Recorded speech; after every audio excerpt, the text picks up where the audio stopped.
అదరకొట్టే కారం రంగు రుచి ఆచి కారం పొడి. మోందా తుఫాన్ ఎఫెక్ట్ అయితే ఏపీలో క్లియర్ గా కనిపిస్తుంది. కోనసీమలో సముద్రం అల్లకల్లోలంగా మారిపోయింది. చూడొచ్చు, ఎప్పుడు చూడని విధంగా అయితే సముద్రం మారిపోయిన పరిస్థితి కనిపిస్తుంది. పెద్ద పెద్ద భారీ అలలతోటి ఎగిసి పడుతుంది సముద్రం అంతా కూడా. చూడొచ్చు మనం క్లియర్ గా విజువల్స్ లో.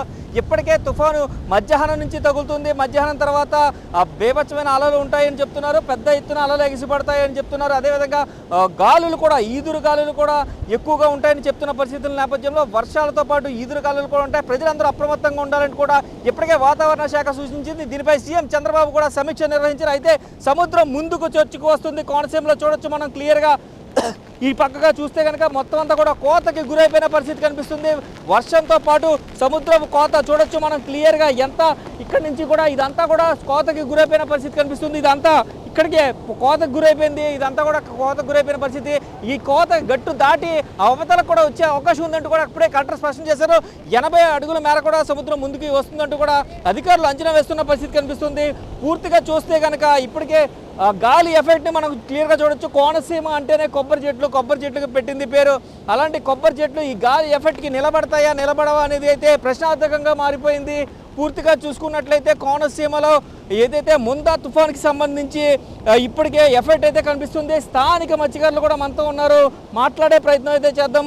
అన్న, చెప్పండి, అసలు ఎప్పుడైనా ఇలాంటి సిచ్యువేషన్ మీరు చూసారా? సముద్రం అలలు ఇంత భారీగా ఎగసిపడుతున్నాయి. ఎప్పుడైనా ఇలాంటి సిచ్యువేషన్ మీరు చూసారా? మా చిన్నతనం నుంచి ఎక్కడే ఉన్నాం కానీ బాబు, ఈ 90 తుఫాను చాలా బీభత్సం. ఇది అలలో మరి ఎప్పుడు చూడలేదండి బాబు. ఇంత అలలో ఇంత బీభత్సంగా వస్తుంటే ఇలాగ మరి చాలా బీభత్సం అయిపోతుందండి. ఈ గాలి చాలా చిక్కలైన గాలి అండి, నిలవలేకపోతున్నాం. మరి సముద్ర అలలు చూస్తే భయంకరంగా ఉంది. ఏం జరుగుతుంది ఏందని చాలా భయంగా ఉందండి. ఇక్కడే పెరిగారు అన్నారు. ఎప్పుడు కూడా సముద్రం ఇలా చూడలేదా? చూడలేదండి ఎప్పుడు. అసలు తుఫాన్లకు అయితేనే ఇలా ఉంటుందండి, చాలా బీభత్సం. ఉత్తప్పుడు అయితే నార్మల్గా ఉంటుంది కానీ చాలా బీభత్సంగా ఉందండి. ఇలా భయంకరంగా ఉంటాం. లోన చూస్తుంటే ఆ అలలు చూస్తే మాకే భయంకరంగా ఉందండి. మేము పుట్టి పెరిగి ఇక్కడే ఉన్నాం కానీ ఎప్పుడు ఇంత అలలాగా ఉంటాం ఎప్పుడు చూడలేదండి. గట్టు కూడా కోతకు గురైపోతుంది కదా, ఆ పరిస్థితి ఏంటంటారు? పరిస్థితి అండి, ఇంక సముద్రం అలల పుచ్చుకుండి ఏ టైం అటాక్ చేస్తుందో ఊరిని ఇలాగ ఒడ్డు కింద కోసిపోతుంది. చాలా భయంకరంగా ఉందండి. ఈ ఒడ్డు దాటిందంటే ఊరిలోకి వచ్చాడు అంత భయంకరంగా అయిపోతుందండి. అలల భయం వేస్తుందండి. ఇది చూసుకున్నట్లయితే బీభత్సమైన గాలి వేస్తుంది. ఇక్కడ ఈదురు గాలులు పెద్ద ఎత్తున ఉంటాయని చెప్తున్నారు. సముద్రంలో అయితే అలలు పెద్ద ఎత్తున ఎగిసిపడుతున్న పరిస్థితి కనిపిస్తుంది. టోటల్గా చూసుకున్నట్లయితే సముద్రపు గట్టు ఈ చివరి నుంచి ఆ చివరి వరకు కూడా పూర్తిగా కోతకి గురైపోయిన పరిస్థితి అయితే క్లియర్గా మనం అబ్జర్వ్ చేయొచ్చు. అయితే సముద్రపు కోతకు గురవుతుంది. ఈ గట్టు అంతా కూడా కోతకు గురవుతుంది. సముద్రం ముందుకు వస్తుంది, ముంచుకొస్తుంది తుఫాన్ అంటూ కూడా చెప్తున్నారు. అయితే నిజంగానే ఇక్కడ పరిస్థితి అలాగే కనిపిస్తుంది. కోనసీమలో అయితే సముద్రం ముందుకు వస్తుంది.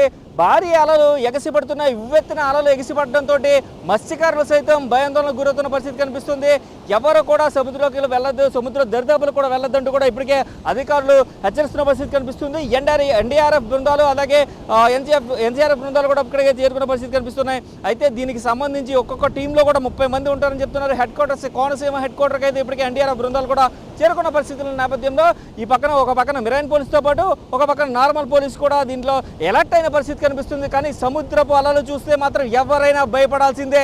సుమారుగా 10 అడుగుల ఎత్తుకి ఎగిసి పడుతున్నాయి సముద్రపు అలలనే చెప్పుకోవాలి. చూడొచ్చు మనం క్లియర్గా విజువల్స్లో సముద్రం ముందుకి ఎలా చొచ్చుకు వస్తుందో కూడా మనం క్లియర్గా చూస్తున్నాం. బిగ్ టీవీ విజువల్స్లో అయితే క్లియర్గా చూస్తున్న పరిస్థితి కనిపిస్తుంది. అయితే ఇప్పటికే సముద్రం 20 అడుగుల మేర ఎదుర్కొచ్చింది. గట్టుని కోతకి గురి చేస్తుంది. పూర్తి స్థాయిలో చూడొచ్చు మనం. ఎక్కడైతే గట్టుకి మీదకి చొచ్చుకొస్తుంది సముద్రం అంతా కూడా సముద్ర గర్భంలోకి గట్టుని కలిపేసుకుంటున్న విజువల్స్ అయితే మనం క్లియర్గా చూస్తున్న పరిస్థితుల నేపథ్యంలో ఉవ్వెత్తున అలలు ఎగసిపడుతున్నాయి. ఇదే విధంగా చూస్తే మనం మొత్తం కోనసీమ కొబ్బరి చెట్లతో నిండిపోయిన కోనసీమ అంతా కూడా కోనసీమకి ఇప్పుడు భయాందోళనలో ఉండిపోయిందని చెప్పుకోవాలి. మొత్తం కొబ్బరి చెట్లన్నీ కూడా గాలికి ఒక పక్కగా ఒరిగిపోతున్న దృశ్యాలని మనం క్లియర్గా చూస్తున్నాం. ఇటు పక్కన బీచ్ దగ్గర నుంచి కూడా ఈ ఏదైతే సముద్ర ఒడ్డున ఉన్న కొబ్బరి చెట్లే కాదు, ప్రాంతాలలో లోపల ఉన్న ప్రాంతాల్లో ఇళ్లలో ఉన్న ప్రజలందరినీ కూడా అప్రమత్తం చేశారు. ఇప్పటికే సురక్షిత ప్రాంతాలకి తరలించారు. కానీ చూస్తున్నాం మనం విజువల్స్లో గట్టు ఏ మేర కోతకు గురైందో కూడా మనం చూస్తున్నాం క్లియర్గా. సముద్రపు గట్టు సుమారుగా 2 నుంచి 3 అడుగులు, పూర్తిగా చూసుకుంటే కింద నుంచి సుమారుగా 2 అడుగుల మేర గట్టు ఇప్పటికే కోతకు గురైపోయిన పరిస్థితి కనిపిస్తుంది. ఇదంతా కూడా పూర్తిగా డ్యామేజ్ చేసుకుంటూ సముద్రం అయితే కోతకు గురి చేస్తున్న పరిస్థితి కనిపిస్తుంది. అలలు భారీ ఎత్తున ఎగసిపడుతున్నాయి. ఉవ్వెత్తున ఎగసిపడే అలలు చూసి భయాందోళనకు గురవుతున్నారు. ఈ చివరి దాకా చూసుకోవచ్చు మనం. ఇప్పటికే సగం గట్టు వరకు కూడా పూర్తిగా పోయిన పరిస్థితి కనిపిస్తుంది. మనం విజువల్స్లో చూస్తే కనుక కెమెరామ్యాన్ రవి అయితే మీకు చూపించే ప్రయత్నం అయితే చేస్తున్నాడు. చూడొచ్చు ఆ మొత్తం అలలన్నీ కూడా అలల తాకిడికి పూర్తి స్థాయిలో గట్టంతా కూడా చెదిరిపోయింది. మరికొంచెం ముందుకు వస్తే అంటే ఒక 20 మీటర్ల ముందుకు వస్తే ఈ సముద్రపు అలలు నీరు అంతా కూడా ఊర్లోకి వస్తుందంటూ కూడా గ్రామస్తులందరూ భయాందోళన వ్యక్తం చేస్తున్న పరిస్థితి ఇక్కడ కనిపిస్తుంది. ఓవరాల్గా చూసుకున్నట్లయితే అధికారులు ఎంత సమీక్ష చేసినప్పటికీ కూడా సముద్రం అయితే ఖచ్చితంగా ఊర్లోకి వచ్చే పరిస్థితి ఇక్కడ కనిపిస్తుంది. మొత్తం మోందా తుఫాను ఎఫెక్ట్ అయితే క్లియర్గా కోనసీమలో కనిపిస్తుందని చెప్పుకోవాలి. ఇప్పటికే ఈదురు గాలులు సుమారుగా 60 కిలోమీటర్ల నుంచి 70 కిలోమీటర్ల వేగంతో వీస్తున్నాయి. ఇది 90 కిలోమీటర్ల నుంచి 110 వేగానికి కూడా ఈదురు గాలిలో పెరిగే అవకాశం ఉందంటూ కూడా ఇప్పటికే అధికారులు అంచనా వేస్తున్న నేపథ్యంలో సురక్షిత ప్రాంతాలకి తరలి వెళ్లాలని చెప్తున్నారు. కాంక్రీట్ ఇళ్లలోనే ఉండాలంటూ కూడా హెచ్చరిస్తున్న పరిస్థితులు కోనసీమలో కనిపిస్తున్నాయి. కెమెరామెన్ రవితో శంకర్, బిగ్ టీవీ.